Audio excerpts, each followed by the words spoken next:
All right, everyone. Last looks. Right on set. Roll sound. Sound speed. Roll camera. Camera speed. Scene one. Take one.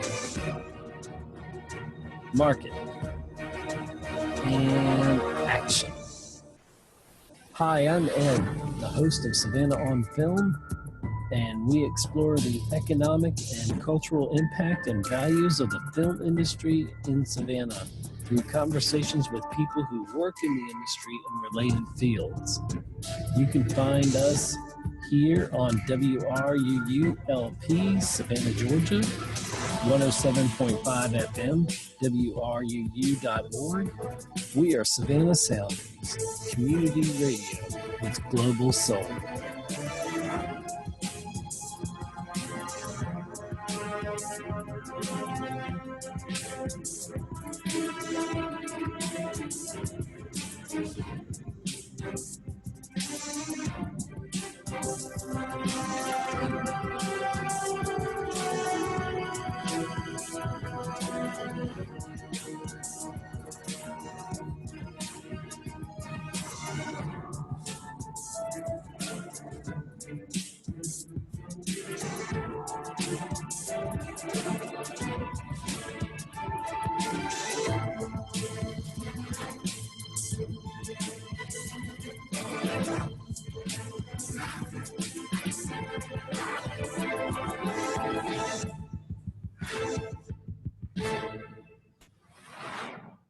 I love that intro.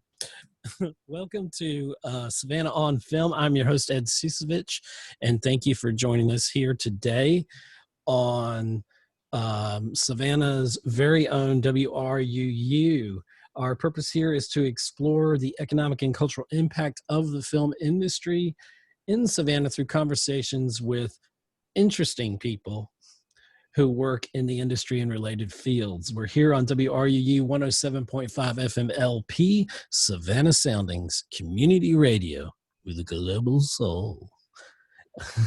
And I want to remind everybody that WRUU is on Instagram, and they're also on Twitter. They are at WRUU 1075 on Twitter, WRUU 1075 on Twitter.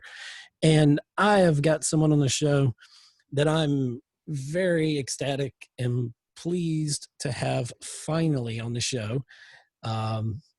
A woman whose resume just goes on and on so much she had two of them. And her name is Amanda Kulkoski. Did I say it right? Close. It's Kulkoski. It's long. Kulkoski. You even told me how to say it phonetically, and I messed it up. It's long and Polish, so everyone messes it up. Well, mine is Ciucevich, so I learned saying that. You can imagine me in kindergarten or whenever you learn to spell your name or say your name, and I'm like, why couldn't my name be Jones or something like that? So Amanda Kulkoski. Correct. But luckily it's good when I'm looking at like emails. There's never any other Kulkoskis then. That's true. It's mostly the same with Ciuceviches. They're like, are you related? Yes. Yeah, we are. I just say yes. Anyway, I'm just going to refer to you as Amanda, if that's fine. Everybody knows who you are. Your reputation precedes you. I am over the moon excited that you took some time out of your busy schedule, being an instructor there, a professor at SCAD, to be here on Savannah on Film.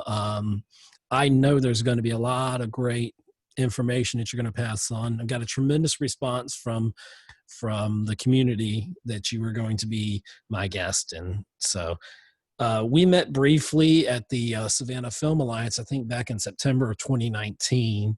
And ever since then, I've been trying to get you on the show. But, the film industry and everything's in haywire right now, but we're trying to get it all back together. But we're always moving here to the next project and other things. And anyway, thank you for being here today. Well, thank you so much for having me. And I'm not going to go into this long intro, but I'm going to hit some of your highlights, and we're going to start off with probably the greatest accomplishment that you've achieved in your entire career, and that's when you were in high school in Madison, Wisconsin, at WORT, which was a college radio station. I had to throw that in there. You know, I did. Actually, even better, it was WORX high school radio. It was radio, we'll say Radio Vision in Green Bay before I even moved to WORT in Wow. Madison. So you go way back. You are so old school. I love it. But it was great. We'd have commercials or like graphics going, old school graphics during when we were playing songs, and then we'd go on the air and do these crazy things. I was telling you earlier about even we had a marshmallow contest one day on air, and it did not go well. But I got to keep the show after that, so that was good. I think ratings may have gone up.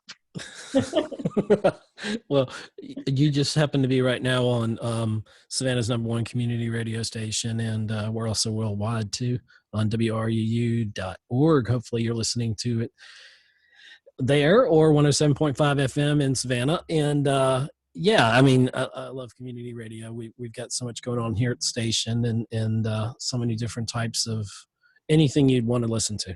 We've got it. So back to the lecture at hand here. Shall I call you Professor? Like Professor X, you could be Professor K. I don't know. I was always, because of my mini golf documentary, I always say I could be like Professor Putz. But, oh my gosh, that's hilarious. That is so funny. Oh gosh. So you just your some of your qualifications, things you worked really hard for. You've got to, and correct me if I'm wrong on anything here. You won your first Oscar. No, that's next. That's in the future. You had your MFA in film and television at SCAD, Savannah College of Art and Design, fine institution there. You have a BA in communications art from the University of Wisconsin-Madison. This may be. I think this is still going on, but you're the president of the IATSE 320. Is that correct? Not anymore. Not anymore. I'm still a member. I'm the former president. So school got a little bit too busy to be able to continue doing that. To do both. Yeah. Where do we find the time for life balance there, you know? But I'm definitely still a very active member. And Awesome. Awards, recognitions, and some honors that you've received. Best cinematography in a short film in the 48-hour film festival in 2010 in Savannah, Georgia. And I don't have that in front of me. I don't remember the name of the film right offhand. Oh gosh, it was, I keep on wanting to say Shadow of a Doubt. It wasn't, but it was Shadow of, gosh. There was a shadow involved. There was a shadow involved. I could go scouring to find it, but I don't even know. From it. It was a very quick experience, as you know, with the 48-hour film festival. Oh, well, it's fabulous, isn't it? You know, it's all, 48 hours to go from, you get these elements and then you have to film everything, and then, from start to finish, and to see it done and to see it actually come out good is amazing. And I don't seem to have that here. Doggone it. Anyway, so you're also in the we already said that, IATSE, International Brotherhood of Electrical Workers. So, and that's not power lines like that the power goes out. No, that is they cover Fox and CBS Sports, and I started out doing a lot of football and PGA golf. So I do both IVW, which covers all the sports, and then I do IATSE, which covers a lot of the film and television and theater programs. So IATSE 320 in Savannah, mixed local camera electric, 491 out of Wilmington, studio mechanics, electric grip departments, IATSE 600 out of Atlanta, camera loader, and you were in the IBEW 1200 out of Washington, D.C., sports utility, CBS, and Fox. So what was that like, doing like sports and like golf? I mean, did you always have like because we're going to talk about your documentary. Was there always a love for like golf or? There was always a love for miniature golf. Miniature golf. I just played golf this morning, and I have to say, I need some lessons really badly. It's a very humbling process. But miniature golf was my first love and my first job at 15 years old. I got to hand out balls at a miniature golf course and scrub the toilets and move some of the obstacles the fun around. stuff. You know, I'll occasionally make an ice cream cone. And but working professional sports, I got into it when I was at Madison doing my undergrad. Um, I did community radio, but I also did student radio. And the general manager of the student radio station told me public broadcasting is hiring, and it kind of changed everything. And with public broadcasting, I got to shoot a whole bunch of Big Ten Badger sports. So I would do football and hockey and basketball. And it was just a lot of fun. There's something, and it's very similar with theater. How If you so? mess up, it's only one time. And there's not a second take on it, is there? There is not a second take. And there is something just exhilarating about not having a second take. And then I grew up in Green Bay, so I am a huge Packers fan, and I got to do sideline audio through some of Brett Favre's years and a lot of Aaron Rodgers. Now I do a lot of that work in Jacksonville. I admit it's not quite the same, but sorry for any Jaguars fans. I've adopted the team, but it's you know, with Green Bay, the community actually owns the team, so it's part of your soul. Yeah. What do they call the Green Bay Packers fans? The cheeseheads. I wanted you to say it, not me. and no, I do not own a cheese wedge that I wear on my head, but okay, good to know.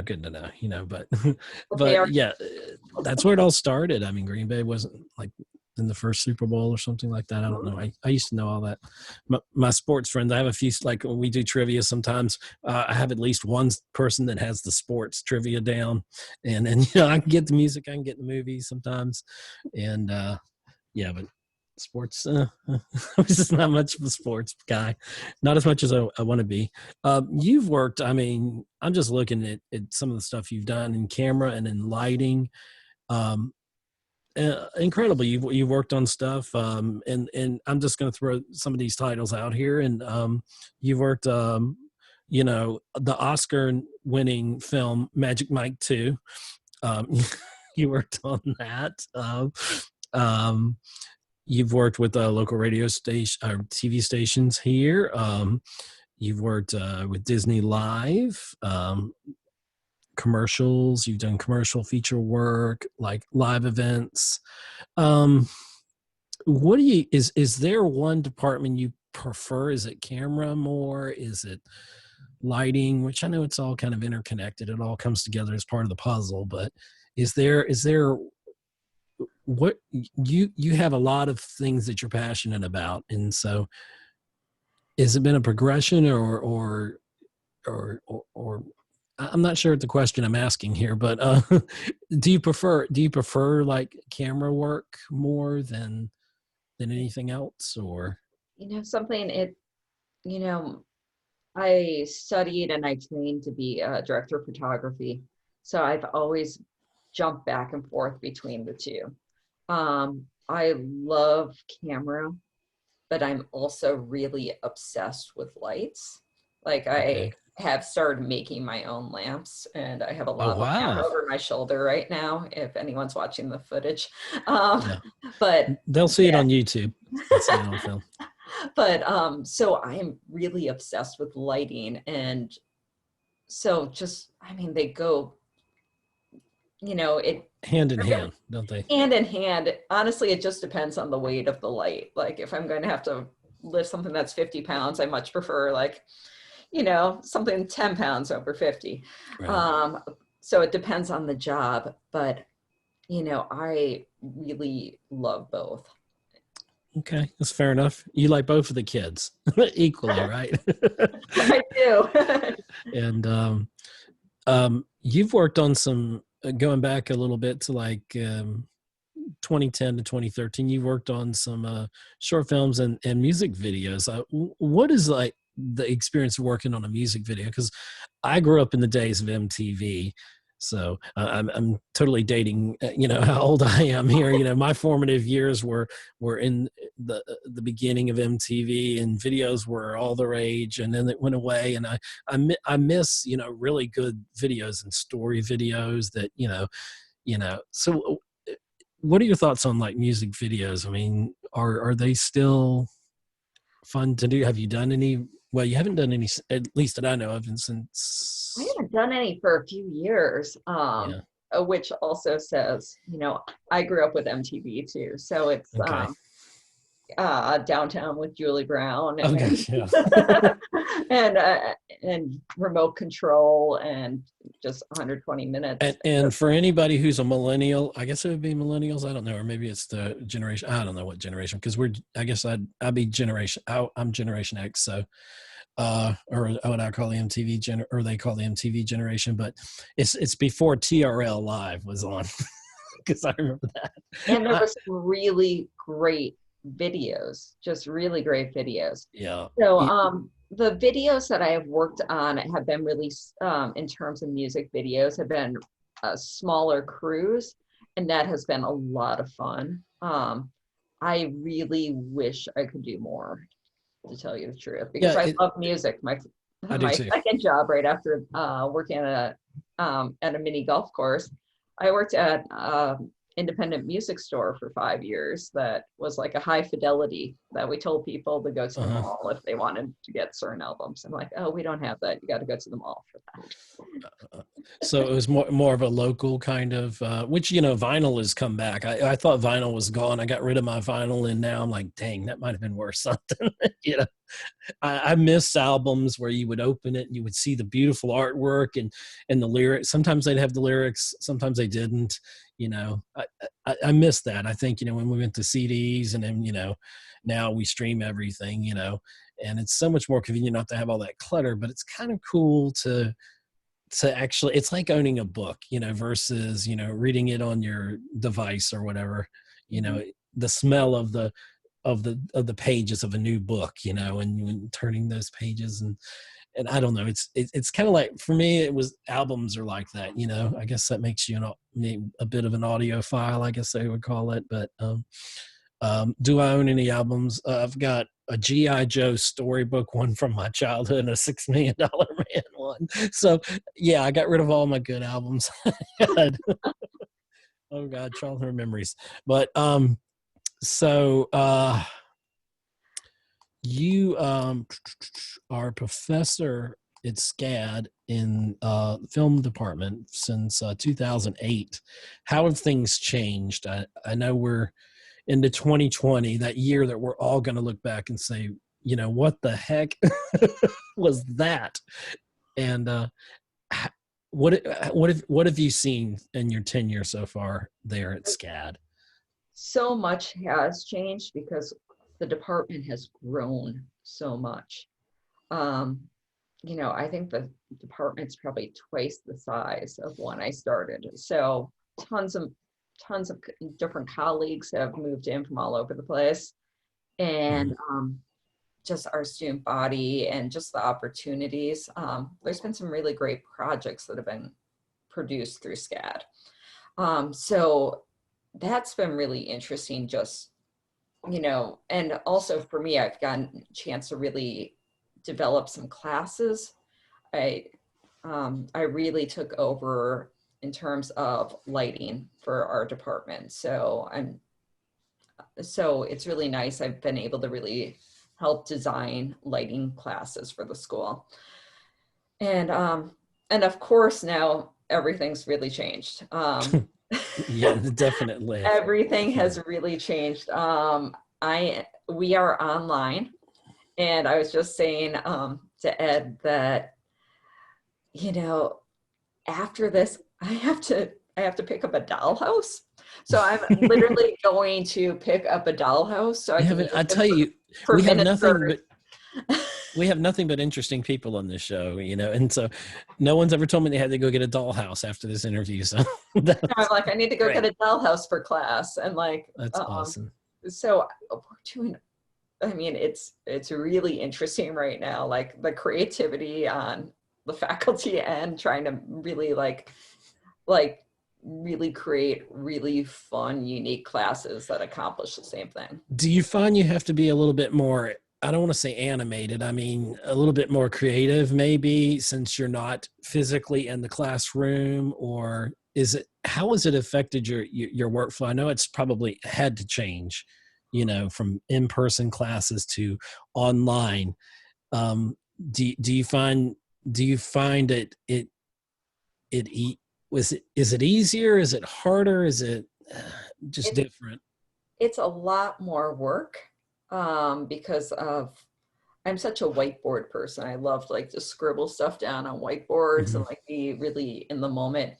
And now I have to really like type out my whiteboard so I can have more PowerPoints. But honestly, I've been really fortunate. I've had some smaller classes, Mhm.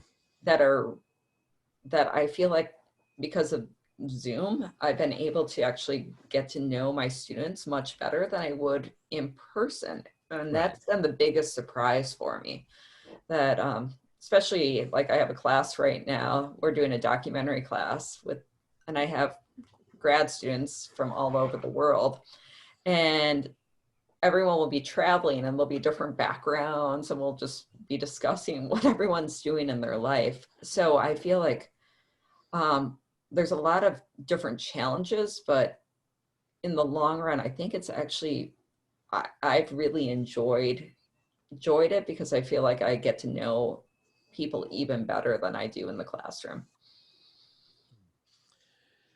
So is it more of a production then? Does it feel like you're like creating your own, like your one person film crew kind of doing online classes, being my Actually, lighting's got to be right, you know? it's It's like, actually really funny that you mentioned that because I am, we've been doing these series of videos that I'm going to be using in my class.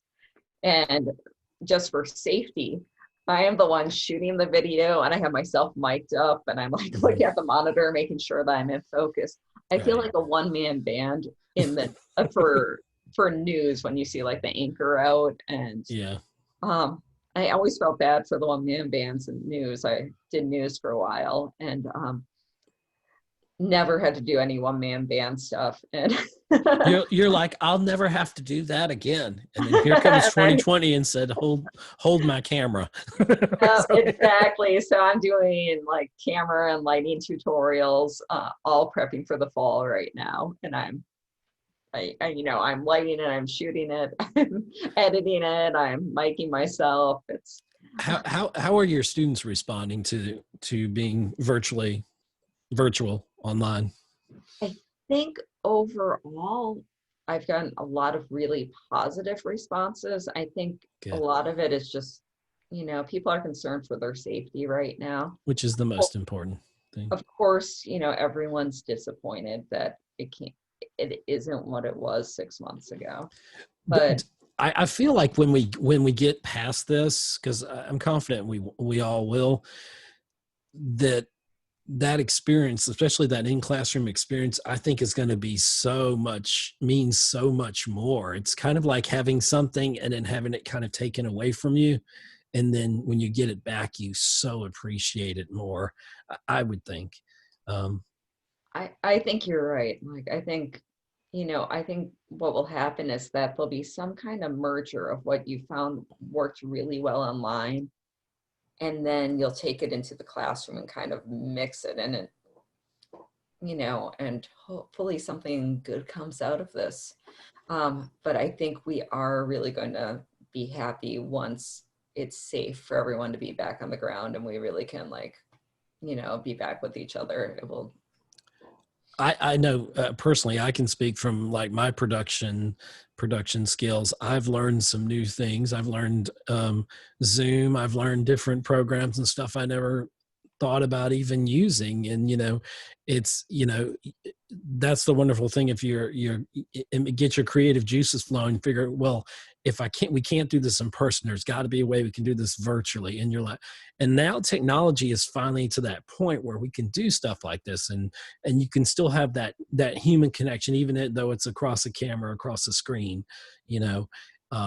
across the city, heck, across the world, if you have, students that are remote or whatever. But I agree with you. I think 2020 has shown us, in not even in the film industry, how we can do stuff remotely. And, we don't always have to be in person, but we can make those moments where we're not in person, I think, can be even more personable in a way, because you're online, and yes, you're far away, but via the internet, you're able to connect. I think I personally think I think we're merging the two, what we learned in 2020, and merging it going forward. It's going to be a mixture of both, and I think if we utilize all of this right, that it could come out to be a really positive thing. So we grow from all of our experiences, and it's like a film production. You may, earlier films, you start out, let's say you're a student and you're making your student films. Those are the ones where you put your heart and soul into it, and then you get on a professional production and you take those skills with you, but you find out you're going to have to start as a PA in this department or whatever, and there's that bit of humbleness, I think. And then, but you have that background and that knowledge, and you may have directed your own film, wrote, directed, everything, but you have a better appreciation going into the industry. And SCAD does a wonderful job of preparing students for that. And I mean, what are your thoughts on that?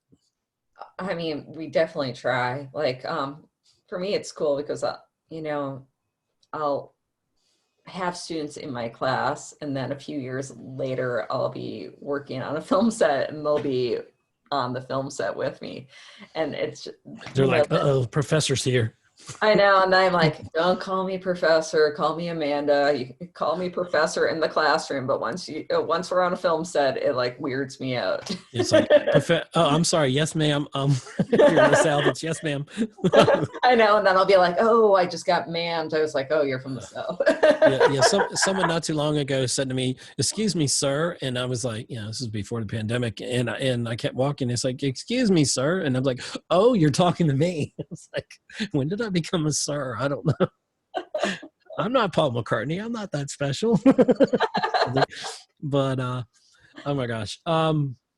Let's see. So what got you excited about film? Where was like the spark? Were you, what turns you on to like camera and lighting and all of that, since you especially love lighting? I know. I think it comes back to when I was in middle school, and I used to live down the street from an old video store. So you had like half of it was VHS, half of it was Beta. And Green Bay, Wisconsin, we have 8 months of winter, and I'm not exaggerating. Like, it starts snowing at the beginning of October, and it will finish snowing sometime in May. So there's a lot of cold, blustery days that you're looking at trying to figure out what to do. So on the weekends, my friends and I would walk down to the video store and choose the cheesiest horror movie possible to watch. Oh my gosh. People Under the Stairs, to The Dentist, to like, I love the Chucky series. And and that's, I think, how it all began. Like, it was just became a tradition. And then I didn't know that I was going to go into film. I almost went into the Coast Guard. I tried to get into the Coast Guard Academy. And but radio brought me into television, and I just love working with my hands and being part of creating something that, my love for these watching horror movies, and then all of a sudden, like, working actually physically in the field, it just The bug made got you, so didn't much it? sense, you know? Yeah. But we can thank Chucky, I guess. Wow. Just not the new Chucky. Not I not know. so good. Not as good as the original. Well, we've got a lot more to talk about, so we've going to hit some PSAs here, some wonderful information you're going to want to listen to, and we're going to be back with the amazing, and I'm going to pronounce this properly, Amanda Kulkoski. So close. Kulkoski. Kulkoski. You got it. You got it. Please, this is live radio. Please forgive me for not knowing your name. We'll It's be back Monica with Polish once again. Professor Amanda right after these few announcements. Disasters don't stop even during a pandemic. The Red Cross is here to help when disasters strike. They respond to a disaster every 8 minutes. They help people to prepare for disasters, and they help prevent disasters such as home fires. The Red Cross saves lives by providing blood. And now, free COVID-19 antibody testing is available when donating blood with the Red Cross. More information about Red Cross services and donating blood can be found at www.redcross.org. This is a message from the Georgia State Department of Public Health. Social distancing means minimizing contact with people. It also means that if you are near someone in public, try to stay at least 6 feet away. The less contact people have with one another means the less opportunity for the virus to spread. Slowing the spread of the virus means that we can keep our healthcare system from becoming overwhelmed. More information can be found at dph.georgia.gov. WRUU brings you the most diverse and passionate local radio programming on the air in Savannah. This all-volunteer and nonprofit community radio station accepts no money from any form of government. Our diversity and independence is made possible only through the generous financial support of listeners like you. We rely on your annual and ongoing monthly contributions to cover the many costs associated with bringing you our broadcast and web programming. If you are a contributor, thank you. If you're not yet a contributor, please show your appreciation of the role WRUU plays in your life by becoming a contributor in any amount. You can donate quickly and easily by credit card or check. Just find the donate and subscribe links at wruu.org. Thanks for listening to and supporting WRUU. This is WRUU-LP, Savannah, Georgia, 107.5 FM, WRUU.org.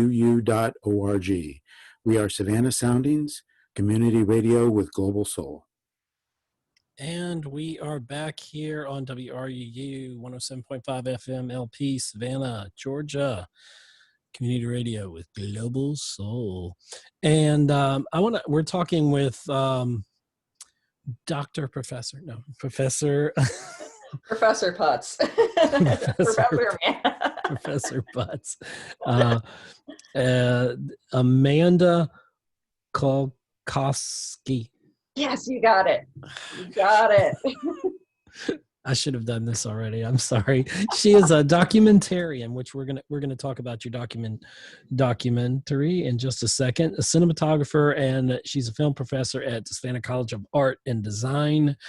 And shout out to all those SCAD bees. Is that what they're called? Yeah. That are buzzing around their radios or whatever, the internet, listening right now.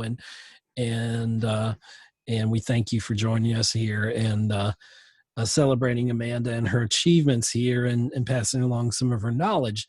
Now, one of the wonderful accolades that Amanda's received, this is back in September of 2019, I think, was the Savannah Film Alliance Gala that Bo Bowen of Bowen Law Group put on this old Hollywood style fantastic thing at Victory North here in Savannah. It was just a wonderful awesome experience. And you were one of the honorees in the inaugural group of people. And what was that like?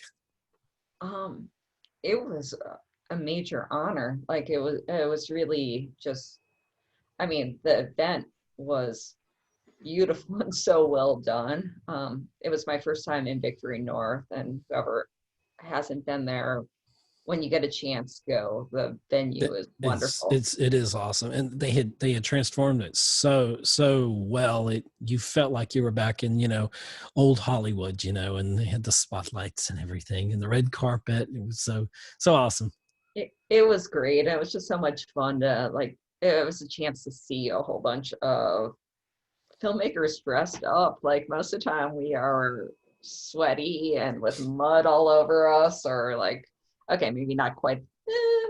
Yeah, sometimes you'll have mud all over you. And then we arrived to set. But most of the time, you have what you look like on set, and it was really nice to just have a chance to clean up and see to everyone. Glam it up, Yeah. And it was great. Bo did a wonderful job, and it was just really nice to it was really special to be honored and just see everyone. So that was a great event. I can't wait for the next one.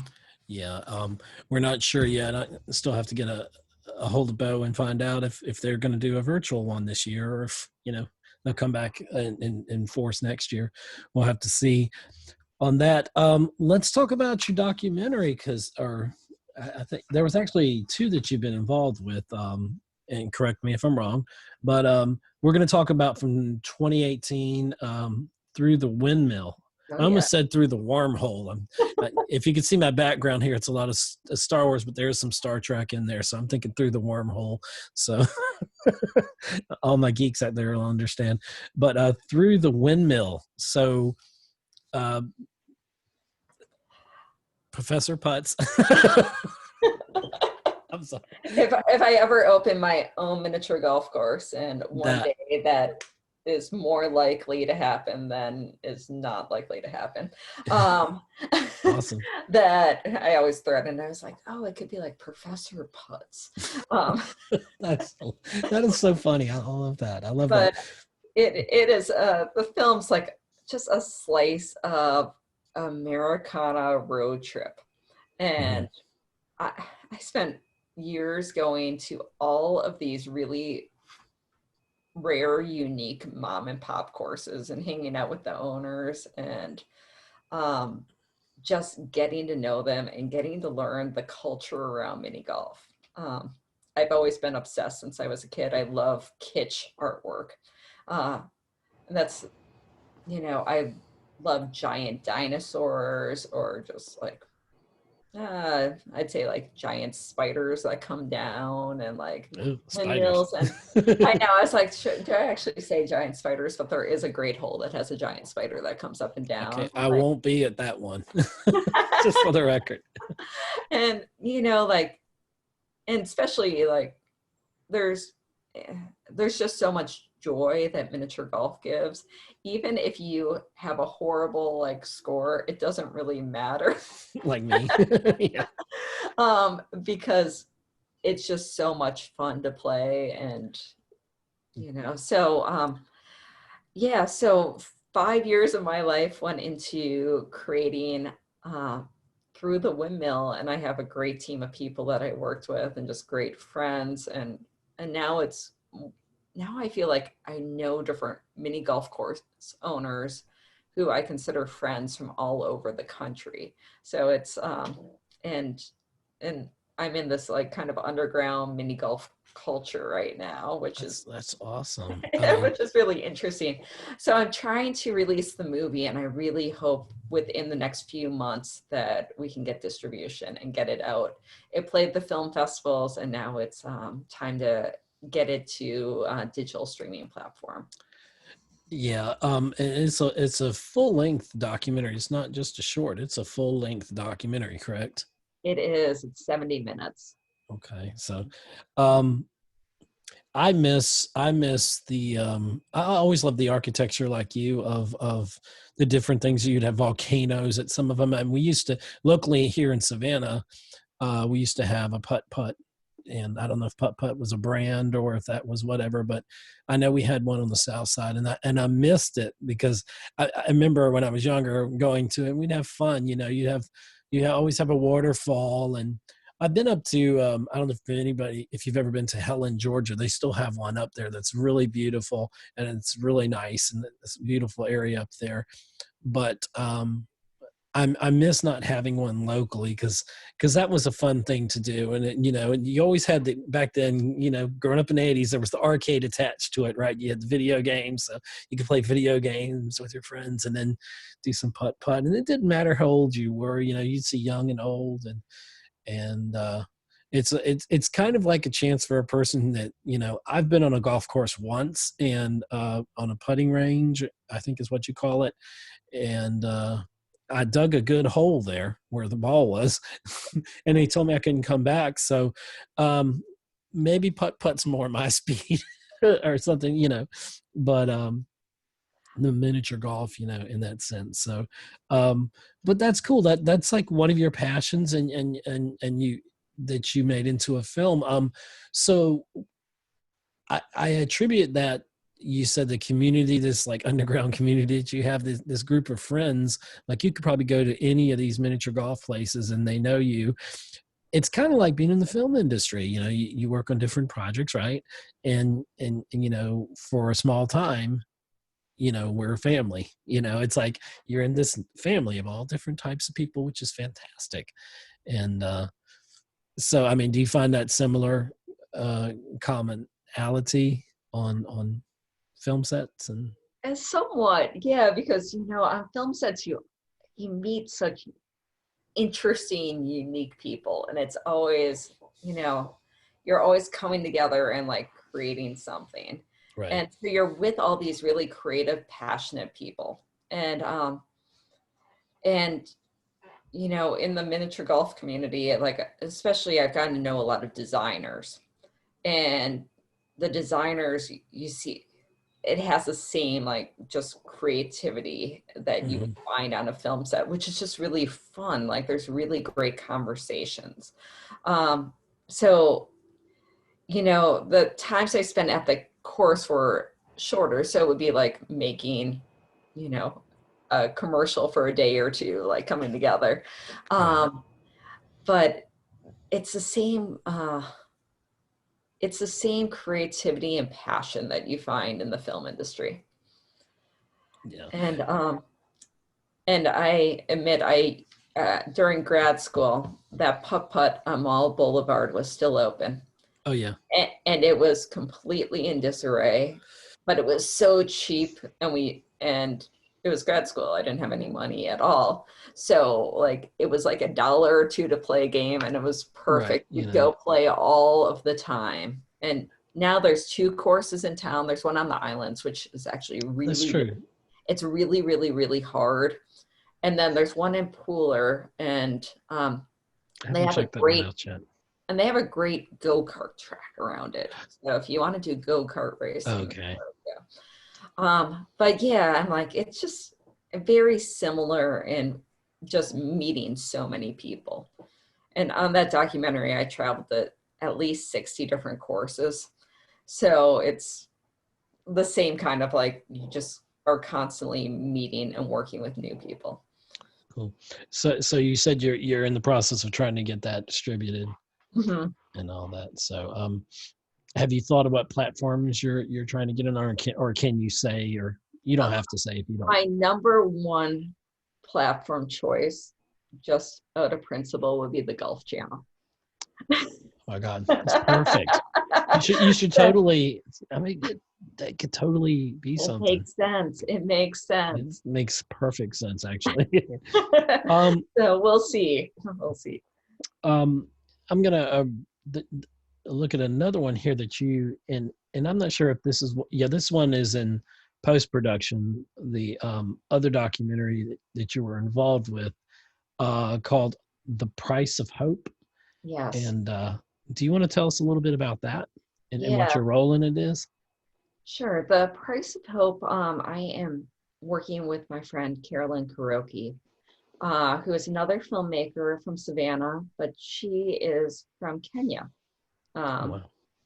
Yeah, and years ago we met, and she promised that one day she would bring me back to Kenya with her. She's like, you have to see my country. And I'm like, okay, and it happened back in December. Yeah. We worked on a project that is very, very important and very painful at the same time. There is, it deals with female genital mutilation and childhood marriage, Ouch. and which is against the law in Kenya. But a couple of the tribes still practice it. And it is about a woman and her husband.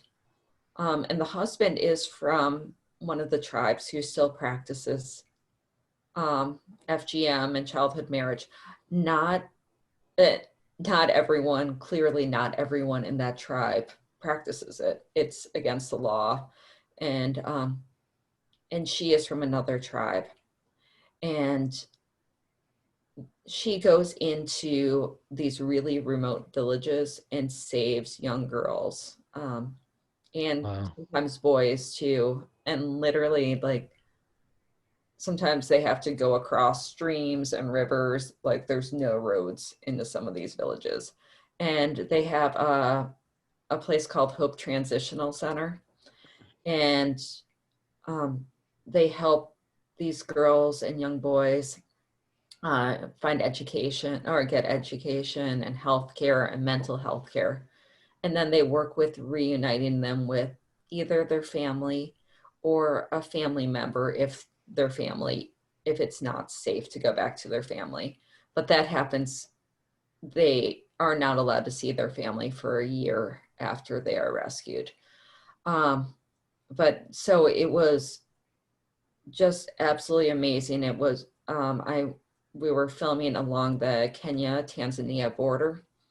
It was my first time in Africa, and I worked as a cinematographer on the project. Our goal is to go back over and help teach at the school that they have.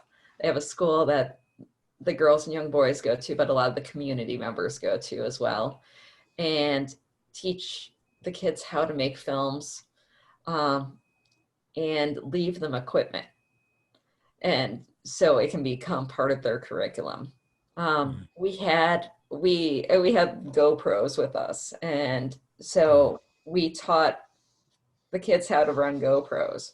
So we could see a lot of, their experience through the eyes of the kids who were staying at this transitional center. And I admit I cried a lot. I tried not to cry in front of the kids, but it's I can see it's how that, such an I mean, important. I can't even imagine how heartbreaking that is. And I mean, talk about a serious documentary. I mean, do you know when this documentary, I know it's in post-production, it's 2020. So we think the beginning of 2021 that it may be out. I think so. This is going to be a short, Okay. and our editor, I'm actually meeting with him tomorrow to drop off some stuff. Okay. And he's been working on it for several months now, and I expect that 2021 early it will be coming out. Well, And you'll definitely have to let us know when and where, and because this sounds, and when I was reading up about it, I was like, oh wow, it's some very heavy stuff, and it's a shame that these practices are still going on, and you're bringing light to an issue that needs to be resolved, because I can't even begin to imagine, what those people go through in that situation. I mean, it's unfathomable to me. And it was really important for me to be working with Carolyn, who is from Kenya, and mhm. because she is part of, we were I was able to help understand the culture through her, and just, it was just so important, you know. uh, I don't know, it was just such a very like powerful experience. I Yeah. just can't wait to go back. So the goal was to go back this summer or in the winter, but you know, I think it may be a little while until we get back. Yeah. I don't even know how to transition from that because it's so powerful. Um, I actually can probably transition into something a little okay. bit more uplifting. It is a project that I am working on that's Savannah based, and it Okay. is based on the tiny house project that is happening on Whedon Street I for think homeless veterans. that's fantastic what they're doing, the tiny house project. Yeah. Um, so what can you tell us, or what Yeah. can you give us? What So I have information? been working on the project. I was just driving down Whedon Street every day. I live in Thunderbolt, so I was going to school, and I kept on seeing, you know, construction starting to happen. So one day I pulled in, and I realized what was going on. And so I got onto the volunteer crew, started building beds, and you know, talked to Cindy Kelly, who is the head of the Homeless Authority, and who also is from Wisconsin. I have to say, she is a wonderful woman, and just asked, you know, how can I be part of this? I would love to do a documentary about this project. So I have been filming, and I haven't been filming much lately just because I'm trying to figure out how to navigate in terms of COVID, just because you know, I want to be able to protect everyone who's living there. That's very important. It's very vital to do it right. Yep. So I filmed a lot for the first 9 months through the first group moving in, and I have the second group moving in. And the goal is to follow the progress. And so they're doing 2 more sections, and they're going to start hopefully at the end of this fall. And then I've been going around to different communities throughout the US looking at tiny homes for homeless. And some of the communities are, you know, are homeless vets, and then Yeah. some are homeless, open to anyone. There's And families there too, you know, right? Is that correct? at this time, there are not Oh, they're families, not. but there Okay. are, the city is working on something right next door that will work also with families. So, Okay. yeah, but right now it's been really, I mean, I've been following one guy who was part of the construction crew, and now he was homeless for at least 6 years. Just a wonderful guy. Like, I love just sitting and talking to him. We're both big NPR fans, and he loves old-time movies. So like the two of us have just become like good friends. And he's now living in one of the tiny homes, and it's been so cool to, like, you know, just see this community start to grow. Wow, that's fantastic. You've got to let us know when that one comes out. It sounds like a very interesting documentary. I'm very interested. I've been kind of following it myself through social media and seeing what the city leaders are trying to do to help expand the project. And I just think that's a wonderful thing. You know, I personally don't think anybody should have to live in a tent unless they choose to, like camping or something like that. But, we should, especially our veterans, we should take care of them. And I think we owe them that, my personal opinion. But so be interested to see how that goes. And when do you think, again, it may all be complete? It's I hard would to say. I would expect another 2 years on that project, Another two just years. because of the fact that you know, construction is going to continue probably for the next 9 months. And I'm really curious on what the city, they're talking about doing containers. Yeah, I right saw next that. to Yeah. it. And I really would like to include that in the project. So so it'll probably be about a year of filming and then 9 months of post-production. But So it's going to be great to see the genesis of this all the way through the completion, especially of that phase even. And yeah, some of the preliminary plans look just fantastic. And I applaud everybody who's doing that, who's making that happen, and you for documenting it. It's going to be a great film, I something great to watch. yeah, I'm just really glad that our city leadership is really getting behind um, the homeless community and helping. So, So I important. Yeah. so important.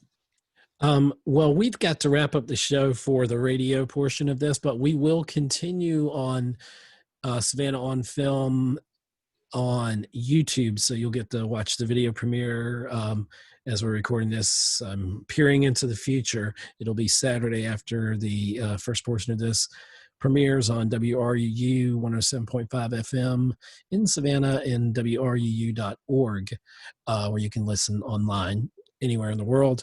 So just final thoughts. If people are looking to reach you, what's the best way to reach you?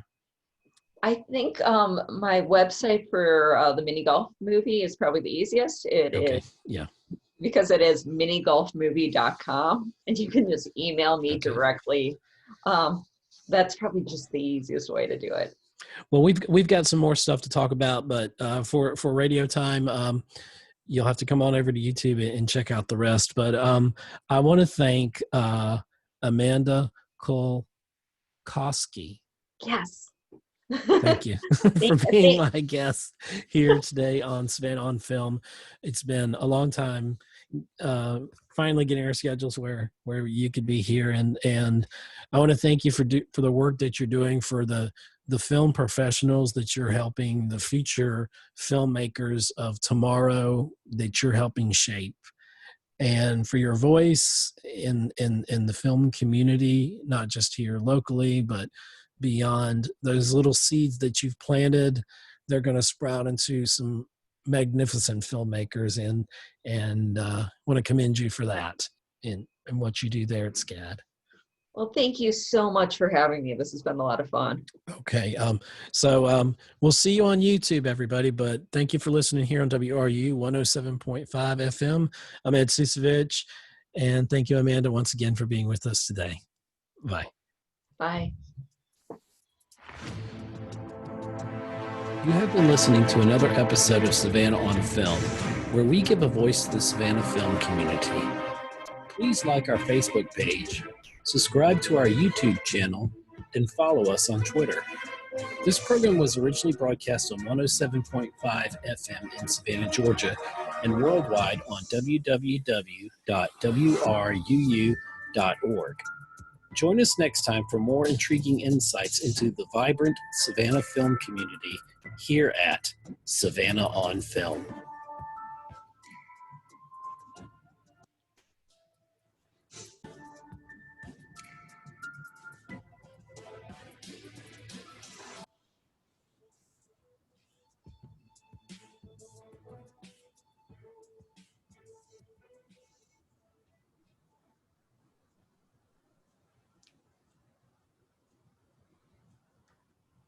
And we're back here. Welcome to the future. It is now Saturday when you're watching this.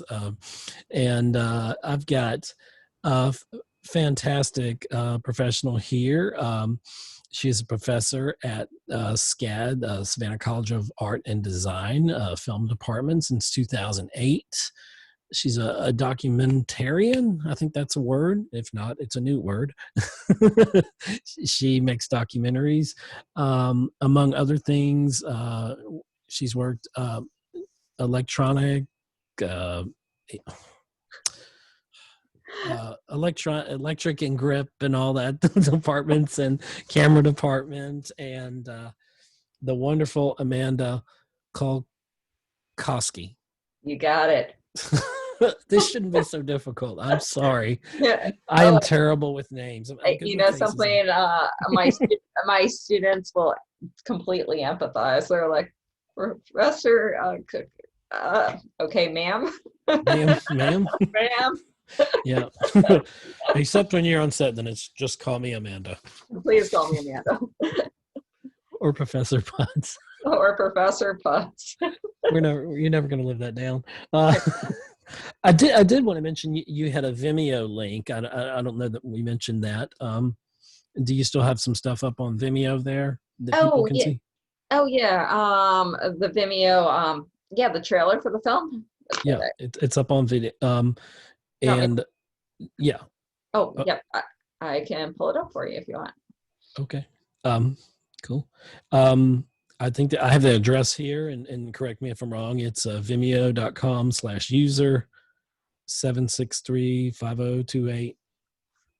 Or did I just give away your Vimeo account? I don't mean to. 7635028. 7635028. So. Okay. Let's see. If it's still there. Yep, it's still there. Okay, still yeah, there. I have the trailer for the film. Okay, and that is for the documentary for Through the Windmill, correct? Yes. Okay. Do you want me to share my screen? Oh yeah, if you can, let's see. I can completely share it and play it if you want. Why not? Let's do it. Oh, well, hold on. If you go to the settings, there's a little host disabled attendee. TikTok. Otherwise, Otherwise, I can throw it in your share. Okay, let's see. Stop video. No, I don't want to do that. Host Here. Video, remove report. Put in waiting. Nope. That will be the easiest. I just sent the chat to you. Oh, okay, in the chat. Okay, there it is. Okay, there we go. And let's see. I guess I can pull that up. Blah blah blah blah blah blah blah blah blah blah. Okay, let's see. And I'll try to share my screen here. And then there'll be two little boxes on your left corner. You can tell that I teach all my classes on Zoom now. Okay. That's how they optimize. Hopefully this doesn't cut the video off, but we'll see. Okay, let's see. I don't know. We're about to find out. Okay. Share screen. Okay. Oh no, we're still in the corner. Oh, Okay. you can still see us? Okay. Yeah. So here, let me pull up the trailer here. And this is Through the Windmill. So you're getting a premiere here, well, of sorts here on Savannah on Film. So here we go. Loading. Please stand by. Your call is important to us. Uh-oh. Ed, I think we'll have to do the share sound again. Oh, okay. Yeah, so if you just stop your share for a second. Once again, you can definitely tell that I'm doing a lot of Zoom classes right now. Okay, let's see, share sound. Otherwise, the thing's on my minigolfmovie.com website. It's just the trailer for the film. Okay. Where was the share sound part? I didn't see that. So if you hit, share screen. Okay, I'm sorry, share screen. Okay. And then you'll see those two small boxes on the bottom left corner. Share computer sound or? Yep. Yeah. Okay. Okay, let's do that again. Okay. And we'll go back and I'll have to start the video over. And we'll stagger things just a little bit because it's on Zoom, but if anyone, okay. But it will give everyone an idea. Let me go back. I've got to start the video over again. Let me try that again. We're getting on the I'm being trained right here. I love it. Let me stop sharing. Let me go back here. Let me click on the link again. Close that one. Make this one big. Let's see if this works. Let me go back to the beginning. And here we go with Through the Windmill. Are you still there? Oh, I am. Yeah. Just hit share your screen one more time. Okay, hold on. I forgot to hit share screen. Sorry. This is so much fun. I'm enjoying this. I love it when things go wrong. Okay, share screen. Share computer sound. On Vimeo. There we go. Okay. I'm learning. Okay, now I got to take it back to the beginning. Let's see. Will it let me rewind? Okay, here we go. Through the Windmill. Miniature golf was always viewed as a fun and kitschy activity. You know, in the 60s, this was one of the things to do. There was a big push in the 80s, almost like a fad.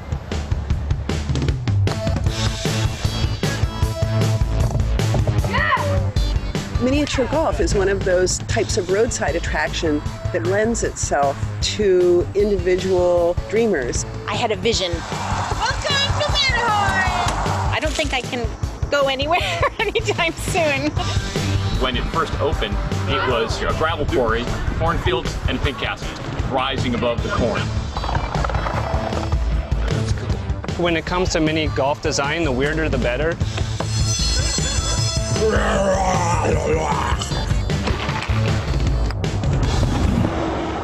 Unfortunately, these mini golf courses are going away. The standalone miniature golf courses, they're struggling. A lot of people want to own a miniature golf course because they think it would be fun. But it's not fun if you're not making any money. If they can just hang on a little bit longer, I think that we'll see a revival in these old courses. Mini golf is just this fabulous medium that integrates play with sculpture and color and all things visual. Woo, think like a golf ball. It's just a very immersive experience.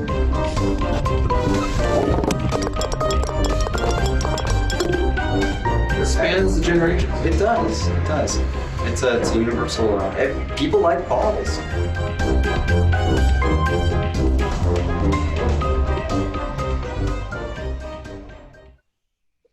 I love that. That is awesome. Okay, stop sharing. You will probably recognize, or you may have recognized, that Stegosaurus. That Stegosaurus that was on the side of the highway is on the way to Bloomingdale, and it was on the putt-putt course that you're talking about. Oh my gosh. Someone bought it in an auction, and like just wow. That brought back memories just watching that, you know, and there was one of them that looked like putt-putt. It had the orange kind of, I could tell by that, like the architecture of the actual, you know, just that little part I saw. And I always liked the ones that had the waterfalls, and that had like a waterfall you could walk through the rock, you know, yeah, I love what it said in there, that it, you know, it's just a chance to, the weirder the better.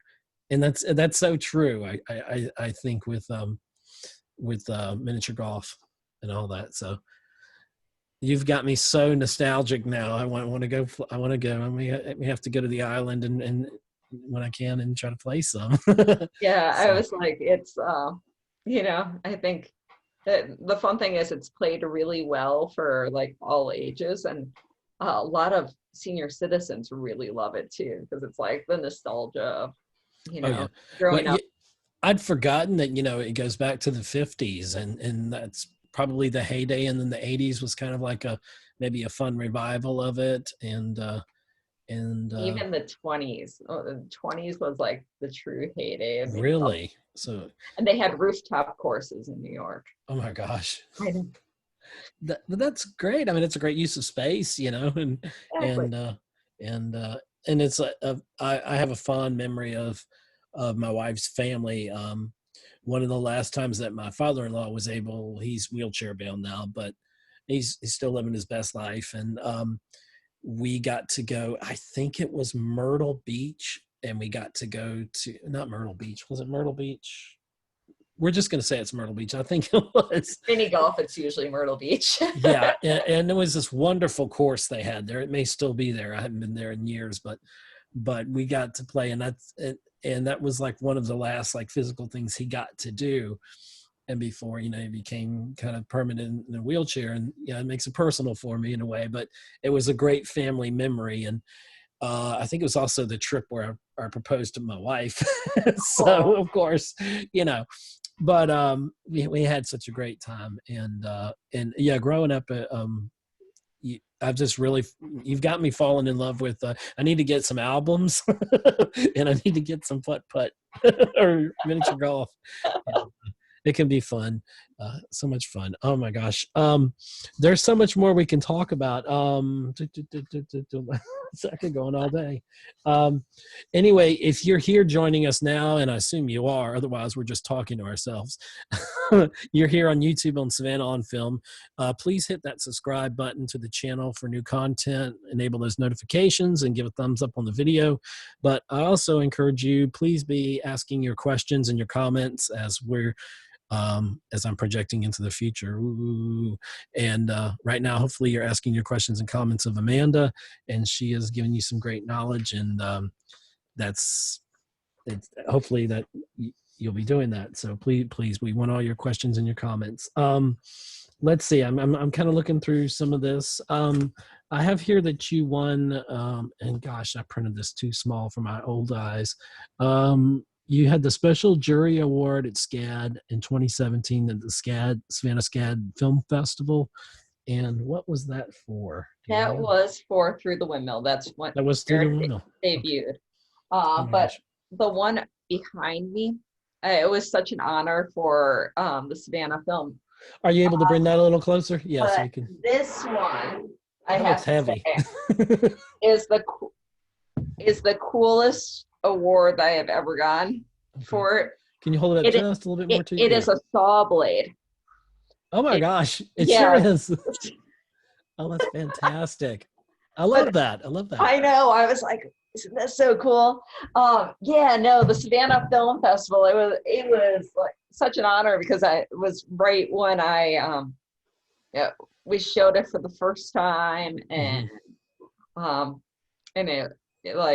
it was just great to get an award from, especially the hometown film festival, and right. And it was very just special to even be able to show it there. That's fantastic. I love the ingenuity of the saw blade. I didn't realize that was a saw blade. Yeah, this one is from a film festival in Alpena, Michigan. It's a fun little community festival, and it just has a saw blade. I'm like, yeah. I'm like, Northern Michigan with the saw blade. That's rad, man. Yeah, I have to show that off. Cool. So so that's probably been until we see The Price of Hope, which we talked about that earlier. And so you have a great range because you have the Through the Windmill, and then we have the other The Price of Hope. What are you working on next? I mean, well, I know you did say the little house. Yeah, the tiny house project. Tiny house project is what's going to be consuming a lot the next year or so. And then I have a project that we filmed. I filmed with a friend of mine who now teaches, or she's the chair of Idlewild Arts in California. Okay. And the two of us did a narrative with a bunch of people, like our editor Alex Newton. Should give him a shout out. He's edited almost everything I've worked on, and Garrett Alardi, who also lives in town, because Shelley and her husband used to live in Savannah, and now they live in California. So all of us got together and we did this great narrative piece. And the titles changed a few times. It was Arbus. I don't know if it's still Arbus or not, but it is about a woman who is a veteran who just came back from service, who is having problems leaving her house and dealing with PTSD. And her friend, another woman veteran, stops by and drops off a service dog and doesn't let her know that the service dog's going to be staying with her. And oh my gosh. And kind of tricks her into keeping the service dog. And it is just a charming story. And we're in color correction. So that should be doing this cycle of film festivals, probably starting in March. So and what's the name of that one again? I believe it's Arbus. We keep on Arbus. going back and forth in between different names right now. Arbus is the dog's name, and that may be changing. So but I will definitely keep you updated when that comes out. Please do. Please do. That sounds very interesting. So where do you find time between being a professor at SCAD and teaching and filming and working on films? I don't know.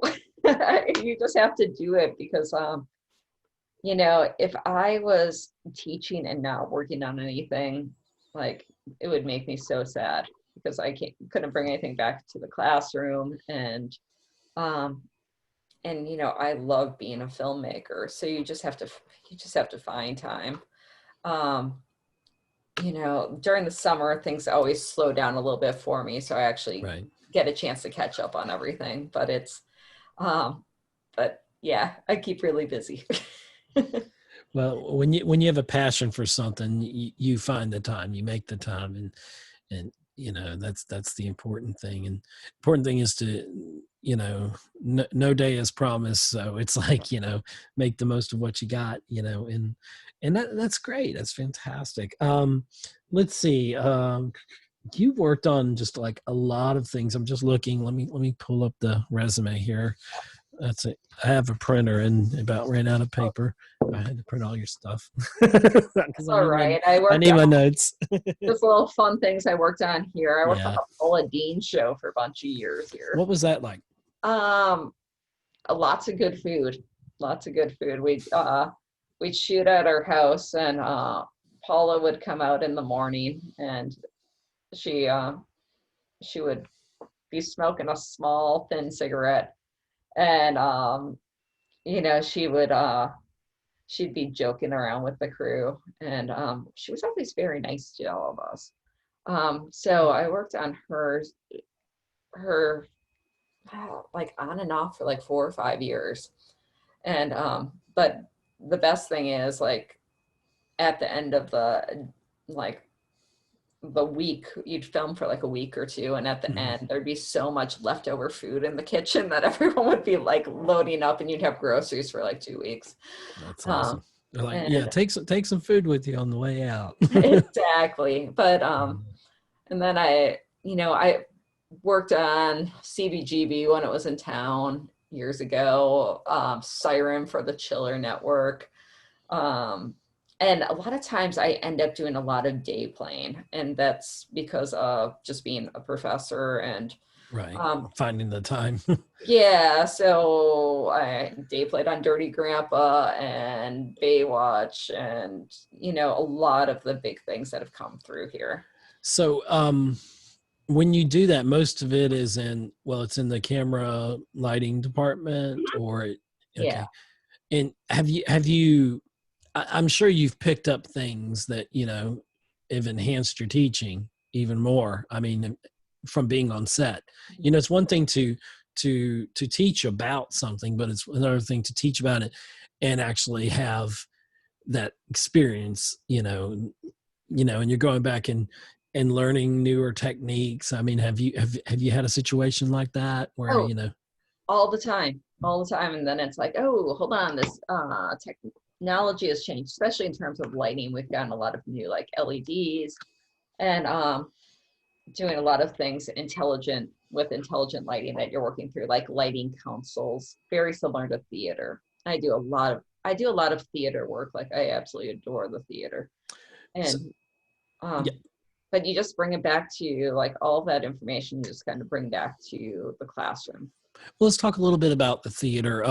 So what makes it special to you, working the theater, lighting, and doing all that? I think the same thing that just working live events,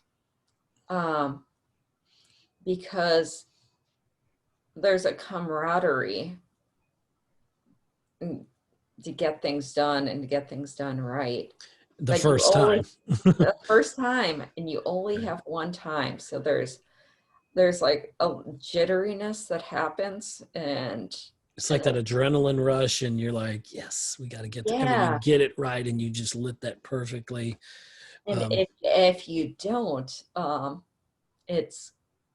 and you just, you know, then it happens and the show moves on. Right. But one of my favorite times and working, and it was literally right before the pandemic. It was in February. It was the last thing I've worked, and it was at the Johnny Mercer Theater.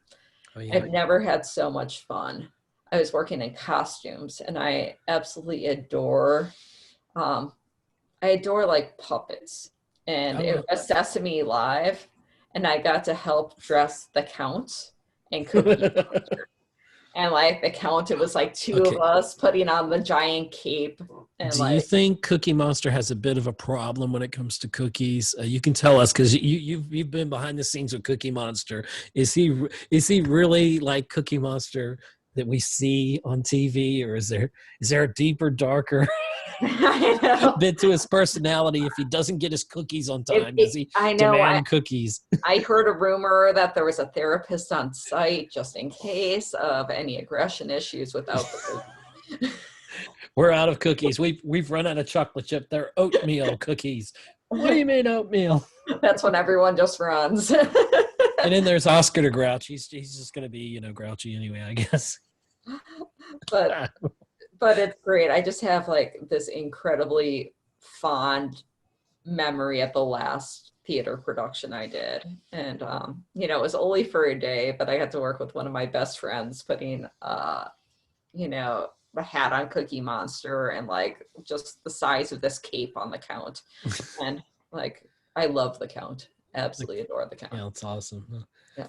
Wow. So, so you've done a lot of theater then, is it fair to say? Yeah, and most of us who work in film also work in theater, and we just bounce back and forth, especially in this market. Yeah. Because for so long, like Savannah, over the past few years, it has been booming. Like our film commission, like we got to give a shout out to them with like that extra tax incentives to get people in here. But for so long, it was really, really, really quiet. And, it was Paula Deen, and that was kind of it. It was Paula Deen, maybe some corporate stuff, and maybe once a year a big movie would come in. And most of the crew would be from somewhere else.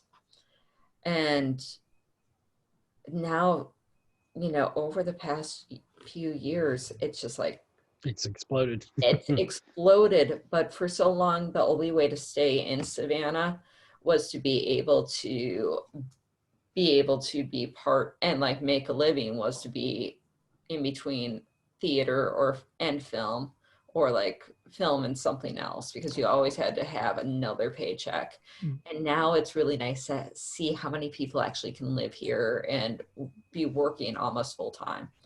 This makes me wonder, do you think, in your opinion, is it an advantage to work in theater and then work in film, or does it matter? Or what are your thoughts on that? Because I feel like it might be a bit of an advantage to, I don't know. I mean, they're different mediums. They're different mediums, but they're so similar. And the crew is so similar, because, I mean, lighting is, some of the techniques are a little different, but the equipment's pretty much the same. Yeah. And like when we do live events, a lot of times I'll run camera, and I mean, and it's networking, and now and it's just fun. I mean, it's really fun to work concerts. So I think it's a huge advantage, because it just expands your knowledge base and your community. What was the most awesome concert you got to work on?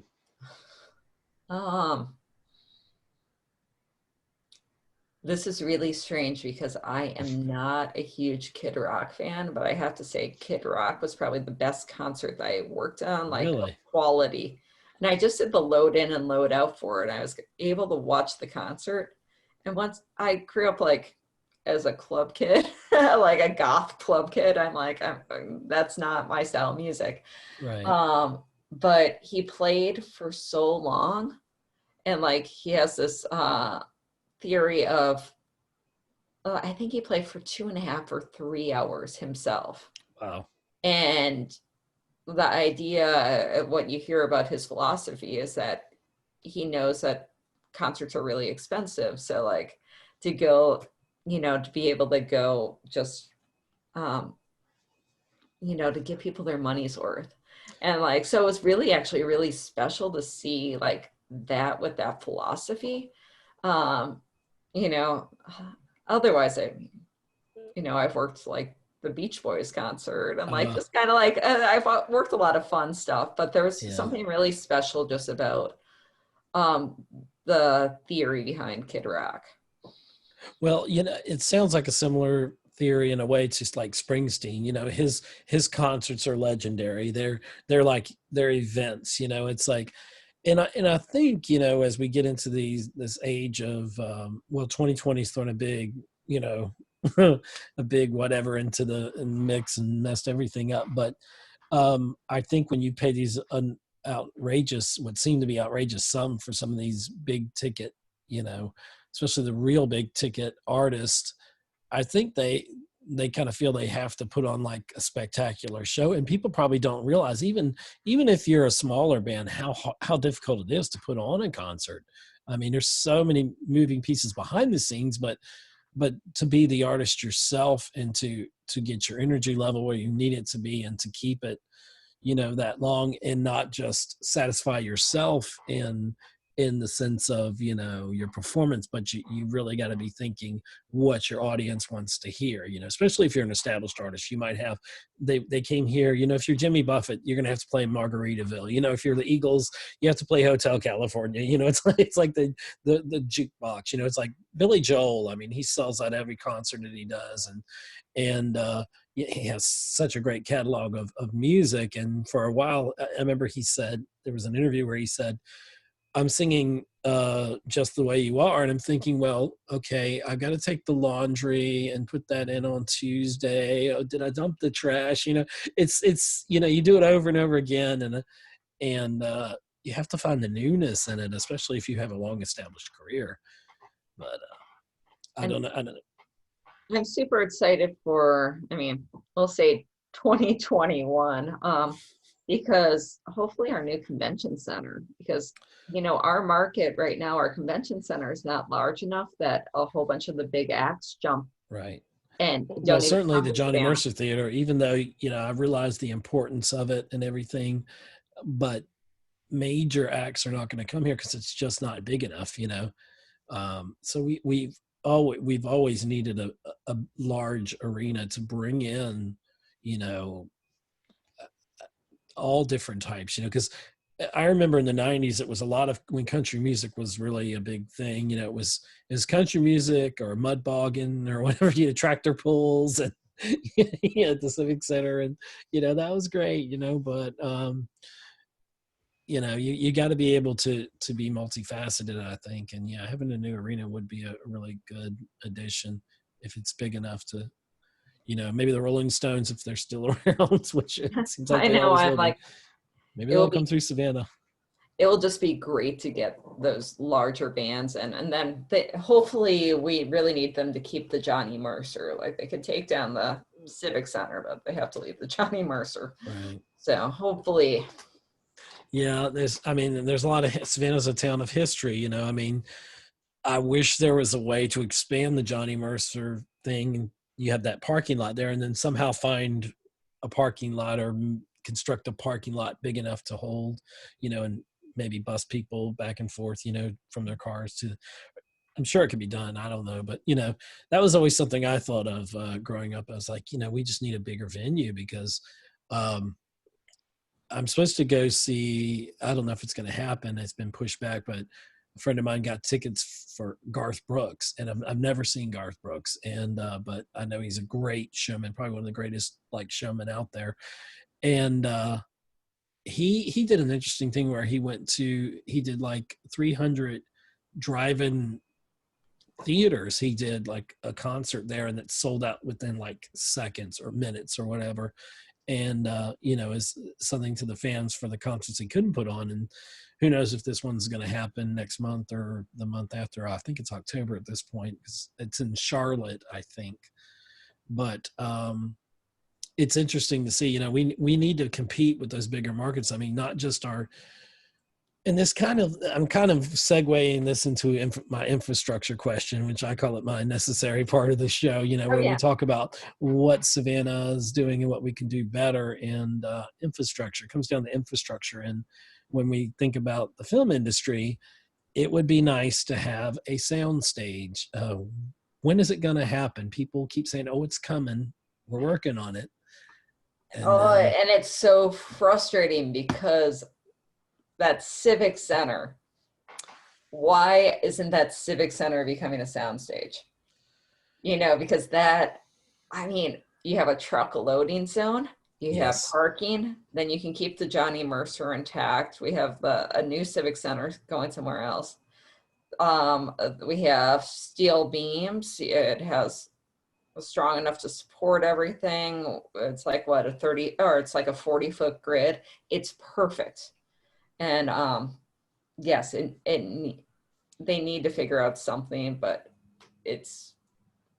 I really wish that the Civic Center could become that studio, because we desperately need it. We've talked about it on the show here. I mean, going to the studio, I would pass these buildings. I'm like, oh, that's warehouse for sale. That would make a great soundstage. You have to soundproof it some and redo some things in it, but that's a great space. And then I'm like, oh, there's a great space. If you're in Savannah, like if I had a Tyler Perry sized dream, I would buy Savannah Mall personally, turn that into offices, retrofit it. You could put soundstage in there. Then you've got the Regal that's possibly going to become a storage place. Turn that into a theater that's like for local films, but you could also screen your films that you make at the studio across the way.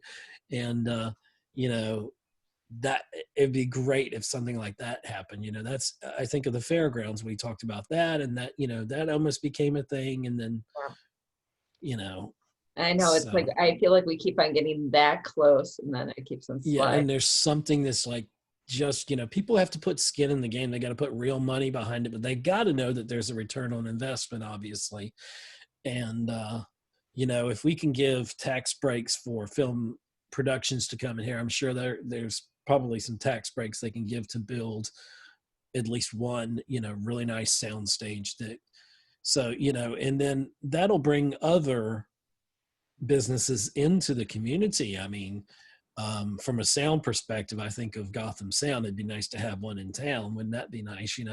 And I know there's some other smaller businesses that are trying to fill those needs now for productions. But truth be told, a lot of these big productions that come here, a lot of the invoices go to LA. It comes out of LA, and it's when Savannah becomes what I like to say, only Nirvana could come out of Seattle. That we need that, we need to build our own, keep building, which we are building tremendously, our own homegrown talent here in Savannah. But we need to say, well, I need a film that was made in Savannah by Savannah people, and they've got this humongous crew. We've got SCAD that's putting out so many great professionals. We've got the Georgia Film Academy that's doing the same. And so you've got these people coming in, getting the training, and then they're ready to get on set and they know what the heck they're doing. And, but we need more investment in the local and build that local base, so that and having a soundstage is a big part of it. When you don't have to ship stuff in, it's cheaper for everyone. It's cheaper, for the travel, the shipping, the everything else, I know, we desperately need it. I like what you were saying about, I think we need to, it would be so nice to see, more Savannah filmmakers in the key creative roles on these. Definitely. Like I know Savannah Haunting, it keeps on trying to shoot. I really hope that they can pull it off, and I really want them to succeed, because it's a Savannah filmmaker. You know what I mean? Yeah. It's a Savannah filmmaker. I'm like, okay, come on, Right. And we've got to support local filmmakers. Like with this show, that's one of the things I like to do, is give a spotlight to people that may not necessarily get it, at all different levels, because we've got to build this community, and we've got to show the world, that Savannah is capable, and we're not just, because there's always that, well, there's not enough talented people or whatever crew in Savannah, and then it goes back, how it goes back and forth. Well, you don't have enough people, but then we say we do, but we don't. The productions say we don't, and they're going to come here. The productions are going to come here, or at least be centered in Savannah, because they're going to get both of those wonderful tax breaks, and with the Regional Film Commission is making sure of. So, I mean, it could be a win-win situation, but we've got to, we say we believe in the film industry, like the Savannah Film Alliance is a great way of showcasing Savannah to the world. And we say that we're invested in this. Well, we really need to be invested, I think, money-wise, it's, put up or shut up kind of, not to be too blunt, but, people have got to put, as they say, skin in the game. If we're serious about this, if we want to be like Atlanta, and not, I know professionals that have graduated or been through film school, and some haven't, and they have to go to Atlanta to get on a Marvel production, or, even though we've had a Marvel production here, but still, it would be nice if Black Panther 2 was filmed in Savannah, wouldn't that be nice? And, I know, I was like, we need the sound stage. We need the sound stage. We need the sound stage. Someone make that happen, please. I'm like, is anyone listening? Anyone with money? We need a sound stage. We're talking about investment. Yes, and it will. My gosh. What other is it? Okay, this is a broad question. Of the films that you've worked on, can you identify one that was probably your most favorite, or you had your most favorite experience on? Or is that too hard with your resume? Let's see.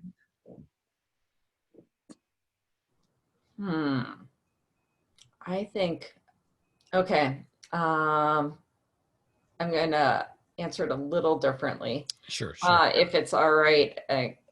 The Super Bowl back in Jacksonville in 2004 or 2005. Was probably one of my favorite work times ever. And because I was just supposed to do pre-show. So I was doing the concert beforehand. And I was kind of bummed. I'm like, I'm not actually working the game. And but I was there and doing the concert. And the concert ended, the game started, and I sat down to start eating. All of a sudden, our tech manager came flying in the door, and he was like, "Can you go out on the field?" One of our people, they're like, one of our people can't work right now. Can you do it?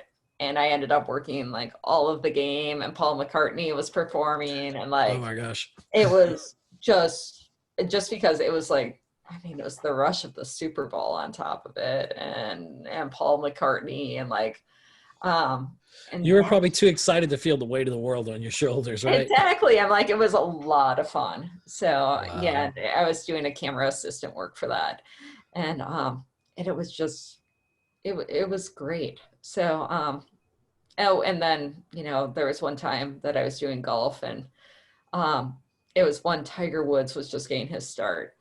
And Tiger was having a really bad day, but he wasn't playing well that day. Hopefully those are behind you. He eventually got into a golf cart with one of my friends and like shook his head and said, "I suck." But I got him blowing a shard of grass off his golf ball, and I was doing audio for it, and like the sound mixer was just going crazy. He's like, great sound. I'm like, okay. I was watching the shard of grass fly across, and it just like these little fun things but they mean the world. Yeah, that's great. Oh my and gosh, there's tons of great memories, but like, I mean, Tiger Woods blowing off a shard of grass like 5 feet from you is pretty special. That's pretty amazing.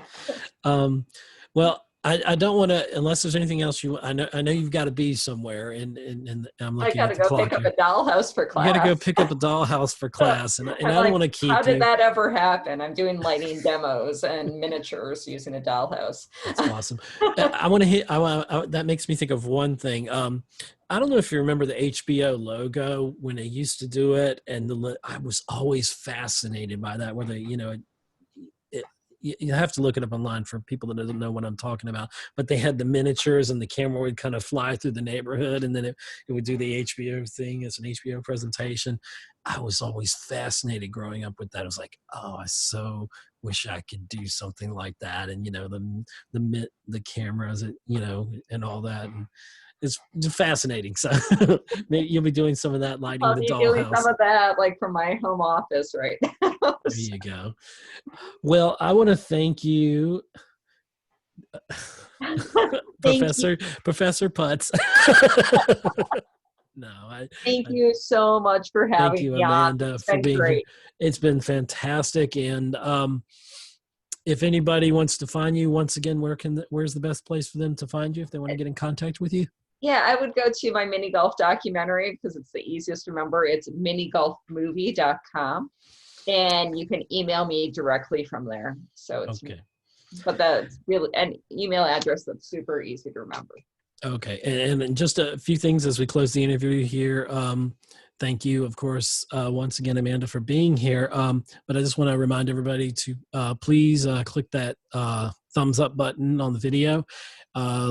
Leave any comments that you want to on the video. Please suggest it to your friends. Share it if you want. That's fine. Click that subscribe button to the channel here, Savannah on Film on YouTube here, and enable those notifications for great interviews like this with really interesting people like Amanda. And I don't know what else to say except thank you so much. And thank you for being a part of Savannah on Film. Thank you, Amanda. And this video is about to cut off very abruptly, so I don't have an ending for it. So thank you, everybody. Thank you, Amanda. Everybody have a good day. Thank you. Bye.